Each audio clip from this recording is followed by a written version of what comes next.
कोलरोस law electrochemistry का एक बड़ा इंपॉर्टेंट लॉ है। 3 से 4 ही तो लॉ हैं इसमें, एक फैराडे लॉ है, एक कोलरोस लॉ है और एक इस टाइप का कोराइजन टाइप का एक टॉपिक है।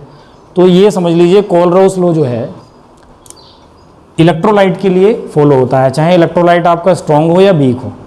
बताए थे ना इलेक्ट्रोलाइट किनको बोलते हैं, इलेक्ट्रोलाइट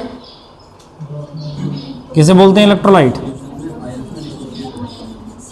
इलेक्ट्रोलाइट ऐसे पदार्थ या ऐसे सब्सटेंस को बोलते हैं जिनमें आप जिनके एक्वस सॉल्यूशन को आप लेते हैं और उसमें इलेक्ट्रिसिटी फ्लो कराते हैं तो वो क्या हो जाते हैं, टूट जाते हैं अपने आयनों में, वो डिसोसिएट डिकम्पोज हो जाते हैं अपने आयंस में।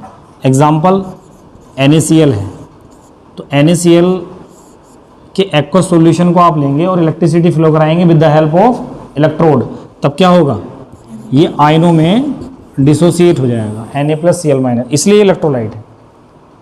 अब ये 2 टाइप के होते हैं, एक होते हैं स्ट्रॉन्ग इलेक्ट्रोलाइट और एक होते हैं वीक इलेक्ट्रोलाइट। स्ट्रॉन्ग इलेक्ट्रोलाइट किनको बोलते हैं, जो कंप्लीटली आयनाइज हो जाते हैं, 100% आयनाइज या आयनों में टूट जाने वाले इलेक्ट्रोलाइट कैसे होते हैं, स्ट्रॉन्ग इलेक्ट्रोलाइट। इनके लिए डिग्री ऑफ डिसोसिएशन की वैल्यू कितना होती है, 1। अल्फा से रिप्रेजेंट कर देते ना डिग्री ऑफ डिसोसिएशन को, तो डिग्री ऑफ डिसोसिएशन कितना होता है इनके लिए, 1, ऑलवेज 1 होगा, क्योंकि डिग्री ऑफ डिसोसिएशन का फॉर्मूला क्या होता है, अल्फा इक्वल टू होता था ना, जो डिसोसिएट हो गए और डिसोसिएशन से पहले कितने लिए थे, माने जितना आयनों में डिसोसिएट हो गए, अमाउंट ऑफ डिसोसिएशन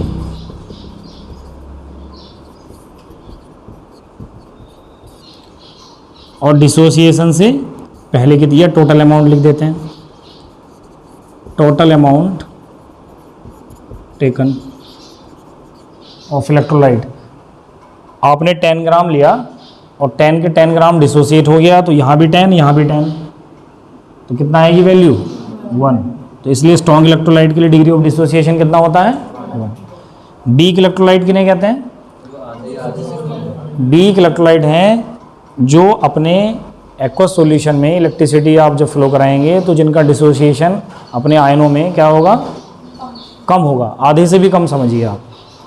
इसलिए इनके लिए अल्फा डिग्री ऑफ डिसोसिएशन की वैल्यू क्या होती है, <<1 होगी, क्योंकि आप यहाँ पर लिखेंगे जैसे 10 ग्राम है, 10 ग्राम में से 2 ग्राम 3 ग्राम ही डिसोसिएट हो पाएंगे ना, तो यहाँ लिखेंगे 3/10, तो वैल्यू आएगी 0.3, 0.3 1 से << हो गया। तो स्ट्रॉन्ग इलेक्ट्रोलाइट में कंप्लीटली आयनाइज हो जाएगा इलेक्ट्रोलाइट, और वीक इलेक्ट्रोलाइट आधे से भी कम आयनों में डिसोसिएट होता है, तो इसलिए इसको वीक इलेक्ट्रोलाइट बोलते हैं। तो कोलरोस लॉ जो है वो स्ट्रॉन्ग और वीक दोनों इलेक्ट्रोलाइट के लिए, इसलिए मुझे इलेक्ट्रोलाइट और उसके टाइप्स बताने पड़ेंगे। सबसे पहली बात, आपको जो इलेक्ट्रोलाइट लेना है वो इन्फिनिटी डाइल्यूशन या कह सकते हैं zero concentration. Infinity dilution, zero concentration, इसका मतलब ये है कि आपको इलेक्ट्रोलाइट का ऐसा एक्वस सॉल्यूशन बनाना है कि उससे और ज़्यादा डाइल्यूट ना हो सकता हो। तो जब डाइल्यूट ज़्यादा होगा तो कंसंट्रेट तो कम ही होगा, तो इसलिए इसे कहते हैं इनफाइनाइट डाइल्यूशन या जीरो कंसंट्रेशन। अपने इलेक्ट्रोलाइट के एक्वस सॉल्यूशन को इस टाइप से प्रिपेयर करना है। दूसरी बात, कोलरोस जो लॉ है, तो कल मैं आपको इलेक्ट्रोलाइट कंडक्टिविटी और मोलर कंडक्टिविटी जो बता रहा था, तो इलेक्ट्रोलाइट की इक्विवेलेंट कंडक्टिविटी और मोलर कंडक्टिविटी कैलकुलेट करने के लिए ये लॉ है, क्योंकि हमें पहले ये भी तो पता होना चाहिए ना कोलरोस लॉ बताता क्या है हमें। तो कोलरोस लॉ क्या बताता है, किसी भी इलेक्ट्रोलाइट की molar conductivity equivalent conductivity calculate करने के लिए ये लॉ है। लेकिन ये कैलकुलेट आपको कब कराते हैं, जीरो कंसंट्रेशन या इनफाइनाइट डाइल्यूशन पर। तो मैं पहले मोलर कंडक्टिविटी के टर्म में कोलरोस लॉ लिख देता हूँ, पहले इसका मैथमेटिकली फॉर्म लिख दे रहा हूँ, फिर थ्योरी वाइज बता देता हूँ। तो सपोज कीजिए कोई इलेक्ट्रोलाइट NaCl है, NaCl ये एक इलेक्ट्रोलाइट है, इसकी हम मोलर कंडक्टिविटी को कैलकुलेट कर रहे हैं। तो मोलर कंडक्टिविटी का जो सिंबल था डिनोट करने का वो क्या था, ये। और कोलरोस लॉ कह रहा है कि आपने इनफाइनाइट डाइल्यूशन लेना है, तो यहाँ क्या लिख देंगे, इन्फिनिटी। और अगर कभी यहाँ जीरो लिखा देखोगे तो उसका मीन्स होता है जीरो कंसंट्रेशन, मीन्स गाढ़ापन जो है इलेक्ट्रोलाइट के एक्वस सॉल्यूशन का क्या है, जीरो है, माने गाढ़ापन नहीं है उसमें, और डाइल्यूशन क्या है, बहुत ज़्यादा। लेकिन बहुत ज़्यादा से मतलब भी एक लिमिट तक ही होता है, ठीक है ना। तो जीरो कंसंट्रेशन या इनफाइनाइट डाइल्यूशन पर इलेक्ट्रोलाइट की जो मोलर कंडक्टिविटी है वो उसी इलेक्ट्रोलाइट के आयंस की, अलग अलग आयंस की मोलर कंडक्टिविटी के सम के इक्वल होती है। तो अलग अलग इनकी अलग अलग आयंस की मोलर कंडक्टिविटी कैसे कैलकुलेट करेंगे, लैम्डा एम इनफाइनाइट तो यहाँ भी लगाएंगे क्योंकि आपने इसको इनफाइनाइट डाइल्यूशन पे लिया, तो आयन इसके अंदर ही तो होंगे, बिल्कुल रट्टा लगाने की जरूरत नहीं है कि हाँ इनफाइनाइट लिखे कि ना लिखे। अब आप सोचो NaCl का एक्वा सॉल्यूशन आपने बनाया हुआ है इनफाइनाइट डाइल्यूशन पर, तो जो उसका डिसोसिएशन होगा तो वो उसके अंदर ही तो होंगे आयन। तो इनके आयनों की अलग अलग मोलर कंडक्टिविटी इनफाइनाइट डाइल्यूशन पर जो आएगी उसका सम कर देंगे तो वो पूरे इलेक्ट्रोलाइट की इनफाइनाइट डाइल्यूशन पर मोलर कंडक्टिविटी के इक्वल होता है। ये लिखा है यहाँ पर। तो जो टोटल इलेक्ट्रोलाइट की मोलर कंडक्टिविटी है उसको तो रिप्रेजेंट करते हैं इस टाइप से, और जो अलग अलग आयन की मोलर कंडक्टिविटी होती है उसको रिप्रेजेंट करते हैं इस टाइप से, ठीक। सब अच्छा, ये जो इलेक्ट्रोलाइट था ये किस टाइप का इलेक्ट्रोलाइट था कि इसमें Na और Cl के कोफिशिएंट नहीं है। देखो यहाँ पर जब डिसोसिएट हो रहा है, एक एग्जांपल में मोलर कंडक्टिविटी वाला इस टाइप का लिख देता हूँ। सपोज कीजिए CaCl2 है, कोई इलेक्ट्रोलाइट आपने क्या लिया CaCl2, इस पर हम कोलरॉस लॉ के अकॉर्डिंग इस इलेक्ट्रोलाइट की मोलर कंडक्टिविटी कैलकुलेट करना चाह रहे हैं। तो CaCl2 कैसा इलेक्ट्रोलाइट है, इसमें देखेंगे आप Cl के जो एटम है वो 2 है, तो इसका डिसोसिएशन अलग से देखो आप कैसे होता है। CaCl2 का कैसे होगा Ca++, और जो नंबर जिसके होते हैं वो उसके सामने आते हैं ना, 2Cl-। अब 2 माइनस है, इस पर 2 प्लस है, इसलिए तो ऐसे टाइम पर कोलरॉस लॉ के अकॉर्डिंग ये कहते हैं इनफाइनाइट डाइल्यूशन पर, फिर से वही, किसी इलेक्ट्रोलाइट की मोलर कंडक्टिविटी उसी के आयंस की अलग अलग मोलर कंडक्टिविटी के सम के जोड़ के इक्वल होती है। अब यहाँ से लिखोगे इसकी मोलर कंडक्टिविटी, तो इस टाइप से लिखोगे Ca++।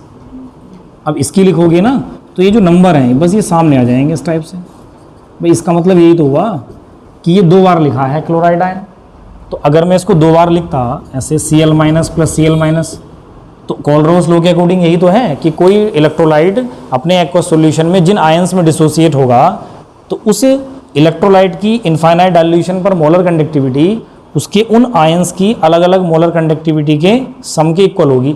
तो आप इसे ऐसे एज्यूम कर लो ना, Ca++, तो लैम्डा इसके आगे आना है, लैम्डा इसके आगे आना है, और लैम्डा इसके आगे आना है। अब जब ये या तो ऐसे लिखो या फिर 2 बार है तो ये 2 यहाँ ना लिख लें, सीधे सीधे जैसे लिखा, तो जो इनके कॉफिशिएंट होंगे वो उनके क्या रहेंगे, सामने आ जाएंगे। तो समझ में आ गया ना कोलरॉस लॉ। तो कोलरॉस लॉ किसी इलेक्ट्रोलाइट की मोलर कंडक्टिविटी कैलकुलेट करने के लिए भी है, इक्विवेलेंट कंडक्टिविटी कैलकुलेट करने के लिए। इक्विवेलेंट के लिए लिख देता हूँ, तो जहाँ पर आपने M लिखा है बस वहाँ पर क्या आ जाएगा, E आ जाएगा, मीन्स ये हो जाएगा। अब किसी और एग्जाम्पल के लिए ले लेते हैं, और कोई सॉल्ट बताओ, ये इलेक्ट्रोलाइट Al2SO4 का होल थ्राइस करते हैं, Al2SO4 का थ्राइस। अब देखो मैं ये वाली ब्रैकेट भी नहीं लगा रहा हूँ, नहीं तो फिर आपको पता है कि कोऑर्डिनेशन कंपाउंड होते हैं ना जिनमें लॉन्ग ब्रैकेट होती है, तो इसलिए ऐसे ही लिख देते हैं इसको, लैम्डा इन्फिनिटी E। इसका मीन्स क्या है, एट इनफाइनाइट डाइल्यूशन पर इस इलेक्ट्रोलाइट की इक्विवेलेंट कंडक्टिविटी इसी के आयंस के अलग अलग इक्विवेलेंट कंडक्टिविटी के सम के इक्वल होगी। तो इसका डिसोसिएशन किस टाइप से होगा, Al2SO4 होल थ्राइस का डिसोसिएशन किस टाइप से होगा, देखो जो नंबर जिसके नीचे हैं उसके सामने आने होते हैं। 2Al प्लस SO4 के नंबर 3 है तो वो 3 के सामने आएंगे। अब आपको पता नहीं है ना चार्ज कितना आना है, सपोज कीजिए, तो Al पर पता होता है ना +3 होता है क्योंकि मेटल है, 3 इलेक्ट्रॉन डोनेट करता है। तो अब आप देखो 2 × 3 + 6, तो उधर टोटल -6 होना चाहिए क्योंकि टोटल चार्ज तो 0 ही था ना, तो यहाँ 3 तो पहले ही लिखा है सामने, तो यहाँ पर कितना चार्ज आना चाहिए, तो 3 × -2 -6, 2 × 3 + 6 + 6 -6 0। और नहीं तो वैसे आपको पता ही होना चाहिए कि सल्फेट आयन क्या होता है, SO4 -2। तो ये सब मैंने आपको पहले बताए हुए हैं ना, SO4 minus minus sulphate, NO3 minus nitrate, PO4 minus 3 phosphate, ये सब पता होने चाहिए। तो बस इसके लिए अगर आप कोलराउस लॉ लिखेंगे तो जो 2 नंबर है वो सामने लैम्डा ई लिखेंगे अब, क्योंकि हम इक्विवेलेंट कंडक्टिविटी कैलकुलेट कर रहे हैं इनफाइनाइट डाइल्यूशन पर Al+3, फिर ऐसे यहाँ पर 3 लैम्डा ई इन्फिनिटी SO4 -2। समझ में आ रहा ना ये बात? तो कोलराउस लॉ के अकॉर्डिंग इनफाइनाइट डाइल्यूशन या ज़ीरो कंसंट्रेशन पर किसी भी इलेक्ट्रोलाइट की इक्विवेलेंट या मोलर कंडक्टिविटी उस इलेक्ट्रोलाइट के आयंस के अलग अलग मोलर या इक्विवेलेंट कंडक्टिविटी के सम के इक्वल होती है। इस पर न्यूमेरिकल प्रॉब्लम आएंगी तो बड़ा सीधी सी न्यूमेरिकल प्रॉब्लम होती हैं, आपको वो इन आयंस की अलग अलग इक्विवेलेंट या मोलर कंडक्टिविटी के टर्म में आपको वैल्यू दे देंगे, टोटल की पूछेंगे, या फिर कुछ इक्वेशन करके होते हैं। Ionic conductor at infinity dilution of Al+3 SO4 minus minus ions are 189 ohm inverse centimetre square mole inverse and 160 इतना। Calculate the molar conductance of Al2SO4 का होल थ्राइज एट इन्फिनिटी। तो एक बार क्वेश्चन ठीक से देखो, लाइन इसको पढ़ो। Ionic conductance eight infinity dilution, ionic conductance बोल रहे हैं eight infinity dilution Al+3 ion and SO4 -2 ion. तो Al+3 और SO4 आयन का आपको क्या दे रखा है, उसने अलग अलग मोलर कंडक्टेंस दिया हुआ है। तो अलग अलग दिया हुआ है तो इस प्रकार के लैम्डा से करेंगे ना रिप्रेजेंट। तो लैम्डा एम इन्फिनिटी Al+3 और एक गिवन है लैम्डा एम इन्फिनिटी SO4 -2। ये पहली वैल्यू है 189 ohm inverse centimetre square mole inverse. इस न्यूमेरिकल में आप एक बात ध्यान से देखो, फर्स्ट लाइन में ही लिखा है आयनिक कंडक्टेंस, मोलर कंडक्टेंस नहीं लिखा है, इक्विवेलेंट कंडक्टेंस नहीं लिखा। फिर मुझे कैसे पता चला कि ये मोलर कंडक्टेंस की वैल्यू है? क्योंकि आप यूनिट देखेंगे तो मोल इनवर्स है। अगर यहाँ पर इक्विवेलेंट इनवर्स लिखा होता तो फिर ये किसकी वैल्यू होती? इक्विवेलेंट कंडक्टेंस की। तो यहाँ ई लिखते। समझ में आ रहा ना? न्यूमेरिकल में क्लियर नहीं लिखा है पहले से कि मोलर कंडक्टिविटी है या इक्विवेलेंट कंडक्टिविटी है, उन्होंने तो आयनिक कंडक्टेंस लिखा हुआ है। तो हम ऐसी कंडीशन में यूनिट चेक कर लेंगे कि मोल इनवर्स आ रहा है उसमें, इक्विवेलेंट इनवर्स आ रहा है। मोल इनवर्स आ रहा है तो मोलर कंडक्टिविटी है, इक्विवेलेंट इनवर्स आ रहा है तो इक्विवेलेंट कंडक्टेंस है। अलग अलग आयन्स की है। सल्फेट आयन की गिवन है 160 ओम inverse centimetre square equivalent inverse. Ohm inverse की जगह साइमन भी तो हो सकता था, सॉरी मोल इनवर्स। मैं ये कह रहा हूँ कि अगर यहाँ ई होता तब वहाँ इक्विवेलेंट इनवर्स होता। तो ये ओम इनवर्स की जगह क्या लिख सकते हैं? साइमन भी तो लिख सकते हैं ना। तो ऐसे भी यूनिट हो सकती है, साइमन भी हो सकता है, तो उसमें कन्फ्यूजन नहीं आना है। ये कल बहुत डिटेल में बताई थी मैंने बातें। इक्विवेलेंट इनवर्स है तो इक्विवेलेंट कंडक्टेंस, मोल इनवर्स है तो मोलर कंडक्टेंस। ठीक। अब आपसे टोटल इलेक्ट्रोलाइट की पूछिए, मींस Al2SO4 का होल थ्राइज और एट इन्फिनिटी लिखा है। देखो न्यूमेरिकल की लाइन अगर आप पढ़ेंगे ठीक से तो एट इन्फिनिटी, तो इन्फिनिटी पर पूछा है तो ये आपको क्वेश्चन मार्क। तो अभी मैंने कोलराउस लॉ लिखाते टाइम इसी सॉल्ट का पर अप्लाई करके कोलराउस लॉ को लिखा था। तो क्या लिख देंगे? फ्रॉम कोलराउस रूल या Kohlrausch law lambda M infinity Al2SO4 का होल थ्राइज। तब इसके लिए क्या होगा? 2 into lambda M infinity Al+3 और 3 लैम्डा एम इन्फिनिटी SO4 -2। ये वैल्यू आपके पास है तो ये हो जाएगा 2 इंटू 189। भाई इसकी वैल्यू ये है और इसकी वैल्यू ये है 3 इंटू 160।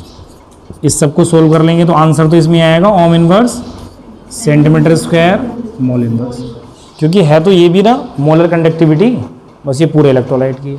अब इस टाइप के न्यूमेरिकल कर सकते हैं ना। तो आपको अलग अलग आयंस की मोलर कंडक्टिविटी या equivalent conductivity eight infinity dilution पर या ज़ीरो कंसंट्रेशन पर अगर गिवन है तब आप उनको नोट कर लें और टोटल की पूछी है तो कोलराउस लॉ के अकॉर्डिंग उसको डिसोसिएशन करके लिख लें और फिर वैल्यू लिखें और टोटल आ जाएगी। यहीं पर मैं ये बता रहा हूँ जो जीरो कंसंट्रेशन कह रहा हूँ ना, तो बस यहाँ पर जीरो होता है वो लिखा हुआ, तो यहाँ जीरो हो जाएगा, फिर ऐसे यहाँ जीरो हो जाएगा। तो अगर आप कहीं ऐसा लिखा देखें तो इसका मतलब है जीरो कंसंट्रेशन। बात वही है, कोई कोलराउस लॉ के अप्लाई करने पे कोई चेंज नहीं आएगा। न्यूमेरिकल में ये लाइन जरूर चेंज हो सकती है। जब वो कह रहा है to then calculate molar conductance of Al2SO4 का थ्राइज एट इन्फिनिटी कह रहा है, तो वो कह सकता है एट जीरो। समझिए कंसंट्रेशन भी ना लिखे, एट जीरो, तो एट जीरो से ही आप समझ जाएंगे कि जीरो कंसंट्रेशन मीन वही कोलराउस लॉ है। The value of lambda m infinity for HCl, NaCl and CH3COO are 4 to 6.1, 1 to 6.5 and 91.0 Om inverse centimetre square mole inverse. आपको अब 3 इलेक्ट्रोलाइट गिवन है और उनकी लैम्डा एम इन्फिनिटी, तो उन्होंने सीधे लिख दिया है कि ये तो लैम्डा एम इन्फिनिटी है, तो आपको कोई कन्फ्यूजन ही है नहीं है कि मोलर कंडक्टिविटी है कि इक्विवेलेंट कंडक्टिविटी। तो लैम्डा एम इन्फिनिटी किस के लिए है? सबसे पहले है HCl के लिए, क्योंकि रेस्पेक्टिवली लिखा है तो सीरियल से नोट करेंगे। तो लैम्डा एम HCl है 426.1 ओम inverse centimetre square mole inverse. फिर बताओ दूसरा क्या डाटा है? NaCl है, NaCl के लिए है 126.5 ओम inverse centimetre square mole inverse. फिर क्या है? क्या है? अच्छा, सोडियम एसीटेट है, CH3COONA। इसके लिए वैल्यू है 91 ohm inverse centimetre square mole inverse. तब वो कैलकुलेट लिखा है, calculate the value of lambda M infinity for acetic acid. तो एसिटिक एसिड का फॉर्मूला क्या होता है? CH3COOH। ये क्वेश्चन मार्क। आपको 3 इलेक्ट्रोलाइट के अलग अलग इन्फिनिटी डाइल्यूशन पर मोलर कंडक्टिविटी गिवन है, HCl, NaCl, CH3COONA। ठीक, यूनिट भी सब समझ में आ रही है ना आपको? CH3COOH मीन्स एसिटिक एसिड के लिए मोलर कंडक्टिविटी इन्फाइनाइट डाइल्यूशन पर आपने फाइंड करनी है। इसके लिए आपको करना क्या होता है? अब कोलराउस लॉ तो लगेगा इस पर, लेकिन कोलराउस लॉ इस टाइप से नहीं लगेगा जैसे फर्स्ट टाइप में आपने देखा था। उसमें तो आपको आयंस का था और टोटल इलेक्ट्रोलाइट का पूछा था। इस बार 3 इलेक्ट्रोलाइट है और फिर से इलेक्ट्रोलाइट का ही उसने मोलर कंडक्टिविटी मालूम कर ली है। तब आप क्या करो, जिस इलेक्ट्रोलाइट की कंडक्टिविटी आपको फाइंड करनी है उसका डिसोसिएशन करा लो। मीन्स उसी पर कोलराउस लॉ लगा कर देखो पहले। From Kohlrausch law lambda M infinity CH3COOH क्या हो जाना चाहिए? एसिटिक एसिड का डिसोसिएशन किस टाइप से होता है? Acetate ion, H ion. तो ये हो जाएगा lambda M infinity acetate ion. ये तो होता है एसिटेट आयन, कल बताया था ना मैंने बहुत अच्छे से एग्जाम्पल। ये lambda M infinity H+ ion. ठीक, अब आप देखोगे इस डाटा में ये तो कैलकुलेट ही करना है और पता इस बार ये और ये भी नहीं है। अगर ये और ये पता होता तो फिर इनकी वैल्यू लिखते ये आ जाता। तो आपको इस बार करना ये है कि इन दोनों की वैल्यू इन तीनों से बनानी है। अब इन तीनों से कैसे बनेगी? इसको आप इक्वेशन नंबर 1 बोल दो। तो आप क्या करो, इन तीनों का भी अलग अलग डिसोसिएशन करा लो और उनकी वैल्यू दी है तो वो भी लिखते चलेंगे उनके इक्वल में। इसके लिए करते हैं, ये ऐसे लिख देता हूँ 4HCl। तो 4HCl मीन्स ये हो गया लैम्डा एम इन्फिनिटी HCl।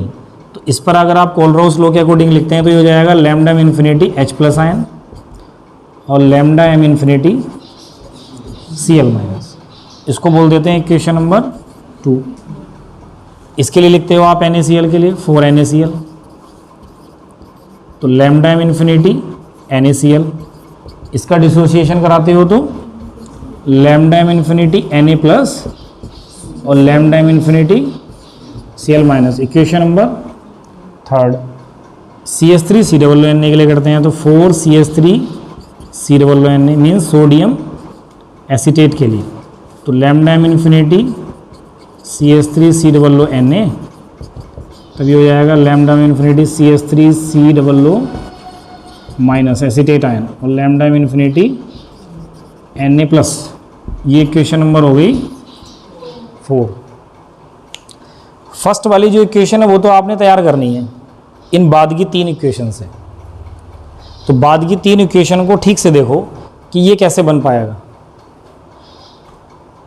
आप देखो इसमें H प्लस आ रहा है, वो चाहिए हमें वहाँ, Cl माइनस वो नहीं चाहिए वहाँ। फिर ऐसा कुछ करो, इनको ऐड करो या सब्ट्रैक्ट करो, जोड़ो या घटाओ कि आपका क्या होना चाहिए इसमें, ये रह जाना चाहिए ये साइड। तो देखो ऐसे नहीं लग रहा आपको। अगर इक्वेशन देखो CH3 COO माइनस चाहिए और H प्लस चाहिए, तो मैं क्या करता हूँ सीधे पहले इक्वेशन 2 और 4 को ऐड कर लेता हूँ, तो ये दोनों तो मिलेंगे कम से कम, और साथ में ये और ये मिलेगा। तो जब ये और ये मिलेगा तो आपको यहाँ से देखने में लग रहा है इसमें आ रहा है, इसको माइनस कर लेंगे तो ये कैंसिल हो जाएगा। तो सबसे पहले तो हम यही देखें कि ये बनेगा कैसे। तो ये बनने के लिए इन 3 इक्वेशन में, बाद की 3 इक्वेशन में क्या लग रहा है कि फर्स्ट जो सेकंड इक्वेशन है उसको और फोर्थ इक्वेशन को ऐड कर लेते हैं। 4 को आप क्या कर लेंगे, ऐड कर लेंगे।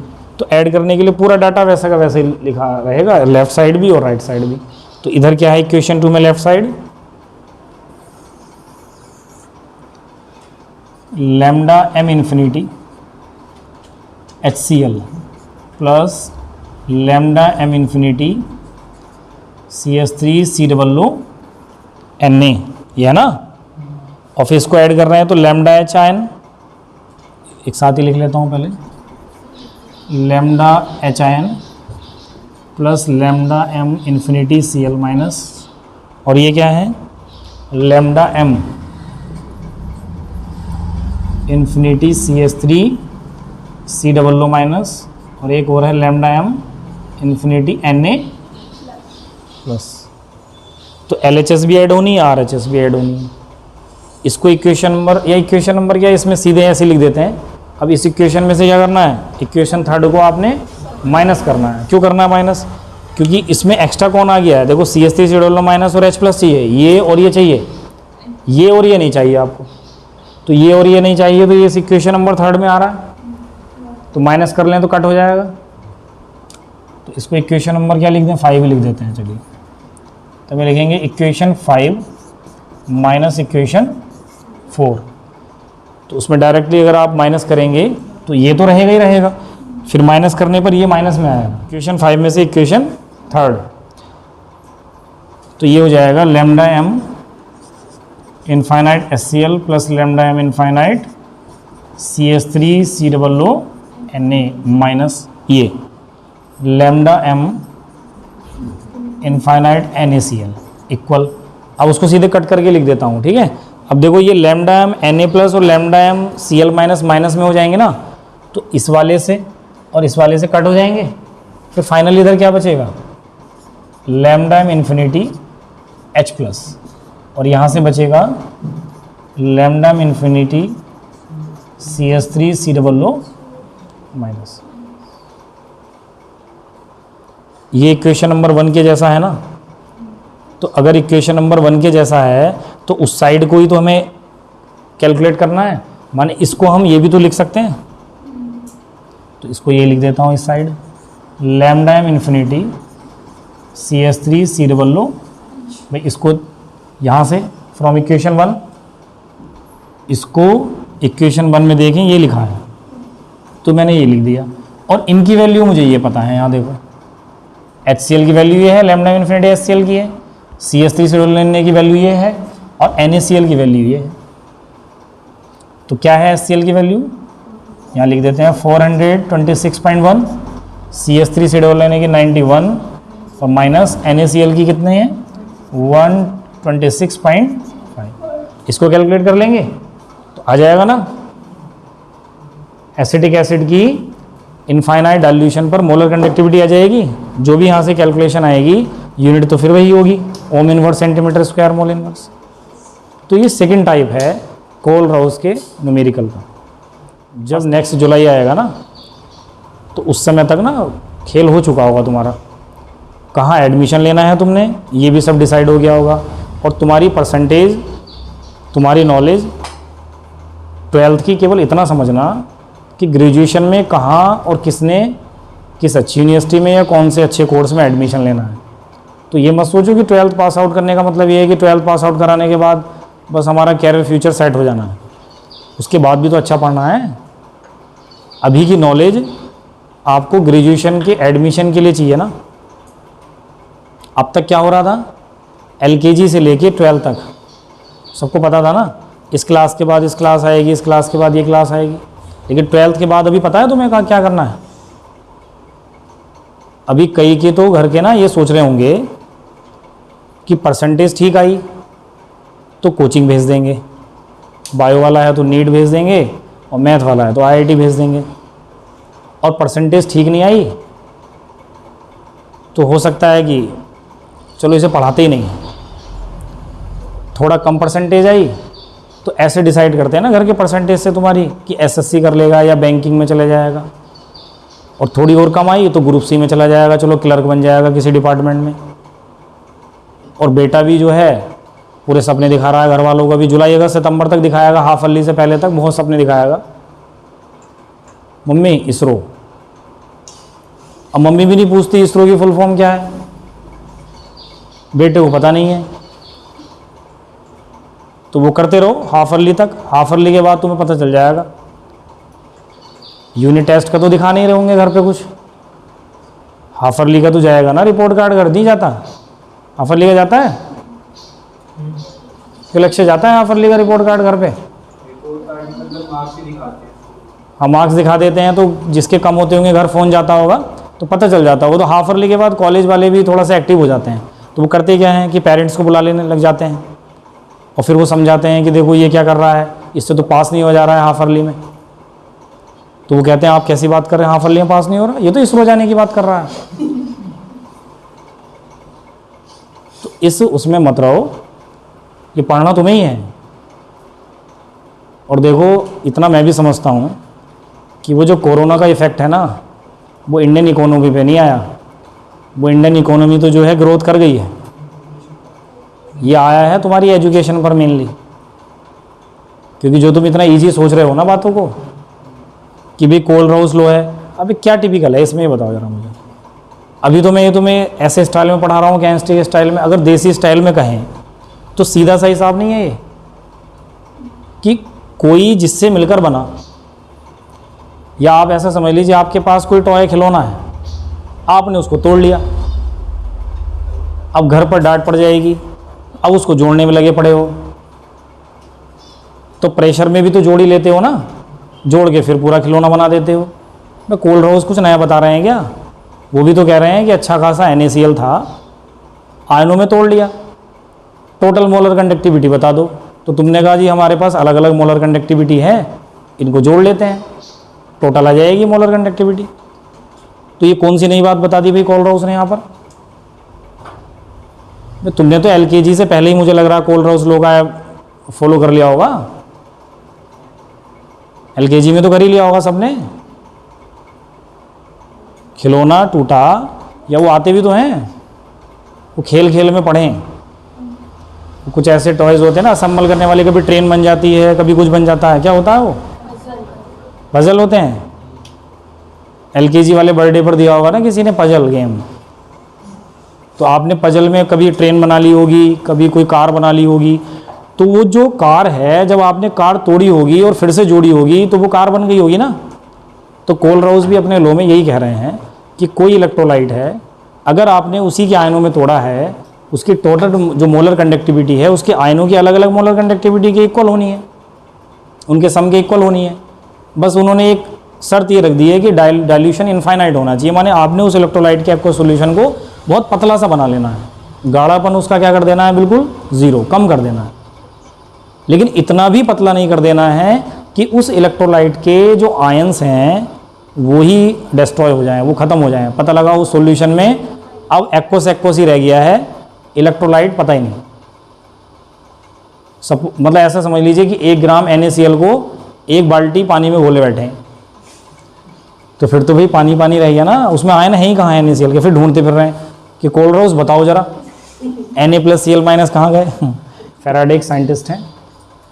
इलेक्ट्रोलाइसिस मींस इलेक्ट्रोलाइटिक सेल आपने पढ़े होंगे स्टार्टिंग में जब मैं बता रहा था इलेक्ट्रोकेमिस्ट्री में कि सेल दो टाइप के हैं, गैल्वेनिक या वोल्टिक सेल, और सेकंड टाइप है इलेक्ट्रोलाइटिक सेल। तो इलेक्ट्रोलाइटिक में इलेक्ट्रोलाइसिस की प्रोसेस होती है, और इलेक्ट्रोलाइसिस क्या होता है? इलेक्ट्रोलाइसिस होता है इलेक्ट्रोलाइट के एक्वस सॉल्यूशन में आपने इलेक्ट्रोड के हेल्प से इलेक्ट्रिसिटी फ्लो करानी है। इलेक्ट्रिसिटी फ्लो होने से क्या होगा, वो जो इलेक्ट्रोलाइट का एक्वस सॉल्यूशन है वो आयनों में डिसोसिएट हो जाएगा, और जब वो आयनों में डिसोसिएट हो जाएगा, ये है ना, ये इलेक्ट्रोड है, एक इलेक्ट्रोड ये है, और आपने यहाँ पर ले लिया है NaCl का एक्वस सॉल्यूशन, मींस इलेक्ट्रोलाइट का एक्वस सॉल्यूशन, और आपने इसमें इलेक्ट्रिसिटी फ्लो करा दी। ये कैथोड होगा और ये एनोड होगा, क्योंकि पॉजिटिव जो पोल होता है वो एनोड होता है और जो नेगेटिव पोल होता है वो कैथोड होता है। तो इन इलेक्ट्रोड की हेल्प से जब इसमें इलेक्ट्रिसिटी फ्लो कराई तो ये जो NaCl है कैसे डिसोसिएट होगा, Na+ और Cl-। तो इसके अंदर ना Na+Cl-, Na+Cl- हो गए होंगे बहुत सारे, और फिर वो क्या कर रहे होंगे, अपने से अपोजिट चार्ज इलेक्ट्रोड पर जाने लग जाएंगे। माने Na+ किस पर जाने लग जाएगा, इस माइनस वाले पर डिपॉजिट होने लग जाएगा, यहाँ Na+ आने लग जाएंगे, और इस एनोड पर मीन्स पॉजिटिव वाली रोड पर कौन जाने लग जाएंगे। इस पूरी प्रोसेस को बोलते हैं इलेक्ट्रोलाइसिस, मीन्स इलेक्ट्रोलाइट के एक्वस सॉल्यूशन का इलेक्ट्रोड की हेल्प से इलेक्ट्रिसिटी पास कराने पर डिसोसिएशन होना, और डिसोसिएशन के बाद उन आयंस का अपने से अपोजिट चार्ज इलेक्ट्रोड पर जाकर डिपॉजिट हो जाना। इस पूरी प्रोसेस को बोलते हैं इलेक्ट्रोलाइसिस प्रोसेस। इस इलेक्ट्रोलाइसिस प्रोसेस के टर्म में फैराडे ने अपने दो रूल दिए थे, दो लॉ दिए थे। तो फैराडे के जो लॉ हैं वो इलेक्ट्रोलाइसिस की प्रोसेस को और ठीक से एक्सप्लेन करने के लिए हैं, और उनके उन दो लॉ को हम फर्स्ट लॉ और सेकंड लॉ कहते हैं। ठीक, तो पहले बात कर लेते हैं फैराडे के फर्स्ट लॉ की। तो किसी को थोड़ा सा आइडिया हो तो बताओ जरा मुझे, क्या कहता है फैराडे फर्स्ट लॉ में अपने?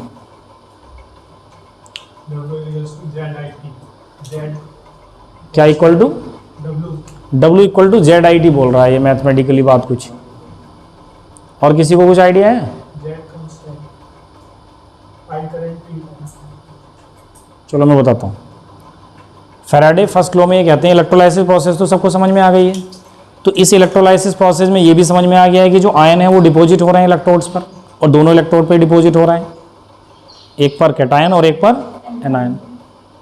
ठीक है, फैराडे अपने फर्स्ट लॉ में ये कहते हैं किसी भी इलेक्ट्रोड पर, मींस इलेक्ट्रोलाइसिस की प्रोसेस में किसी भी इलेक्ट्रोड पर डिपॉजिट होने वाले आयंस की जो अमाउंट है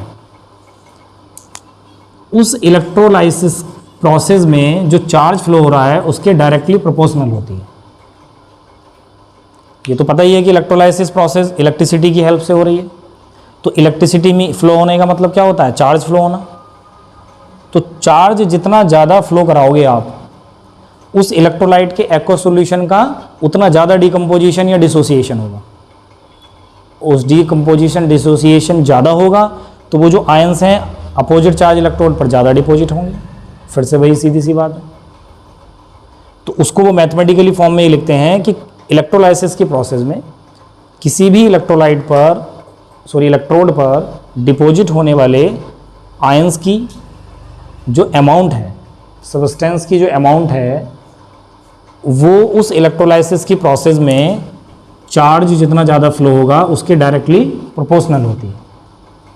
माने जो फ्लो चार्ज है उसके डायरेक्टली प्रोपोर्शनल होती है। तो W क्या हुआ, किसी भी इलेक्ट्रोड पर डिपॉजिट होने वाले आयन की अमाउंट, और Q क्या है, उस इलेक्ट्रोलाइसिस प्रोसेस में जो चार्ज फ्लो हो रहा है। इस डायरेक्टली प्रोपोर्शनल साइन को हटाएंगे तो एक कांस्टेंट आया ZQ। क्या बोलते हैं इस Z को, कांस्टेंट है, क्या नाम है इस कांस्टेंट का, electrochemical constant. Where Z equal to है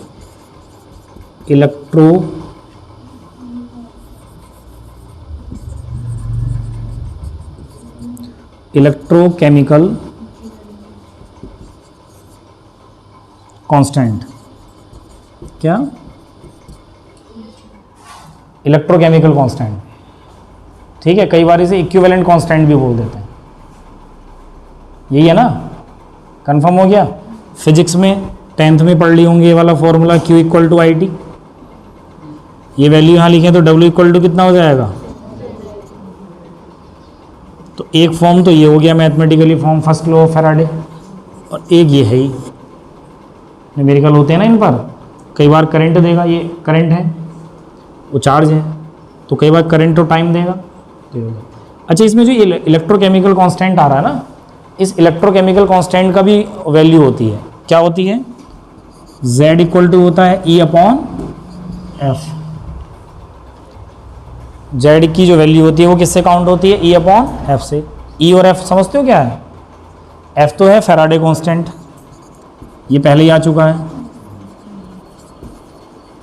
वैल्यू क्या होती है इसकी? 96500 कूलाम मोल इनवर्स होती है। ये पता है नहीं पता आपको? है तो ये चार्ज ही, लेकिन ये पर मोल पर चार्ज है, मींस एक मोल इलेक्ट्रॉन्स का चार्ज है, तो इसलिए कूलाम मोल इनवर्स। और E क्या होता है?